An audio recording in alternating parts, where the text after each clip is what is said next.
നമസ്കാരം. 1202 ചിങ്ങമാസം 1 മുതൽ 1202 കർക്കിടക മാസം 31 അതായത് 2026 ഓഗസ്റ്റ് 17 മുതൽ 2027 ഓഗസ്റ്റ് 17 വരെയുള്ള ഒരു വർഷക്കാലം 12 മാസക്കാലത്തെ ഗുണദോഷ സമ്മിശ്ര ഫലങ്ങൾ എന്തൊക്കെയാണെന്ന് നമുക്ക് നോക്കാം.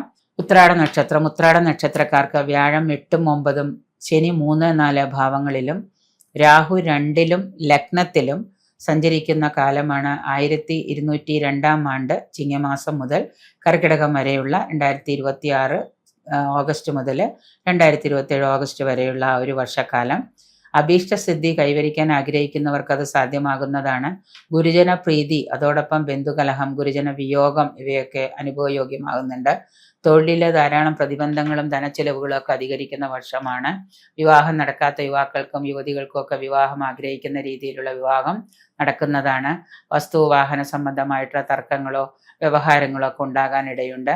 സാമ്പത്തിക പരാധീനത നല്ലതുപോലെ നിങ്ങളെ ബുദ്ധിമുട്ടിക്കുന്നതാണ്. സാമ്പത്തിക പരാധീനത മൂലം നിങ്ങൾക്ക് ചിലപ്പോൾ വല്ലാത്ത മനോദുഃഖമൊക്കെ വന്നുപെടാം. വാഹനം പുതിയതായിട്ട് വാങ്ങാനൊക്കെ ആഗ്രഹിച്ചവർക്ക് പഴയ വാഹനമൊക്കെ മാറ്റി ഇഷ്ടപ്പെട്ട പുതിയ വാഹനമൊക്കെ വാങ്ങാനൊക്കെ യോഗം കാണുന്നുണ്ട്.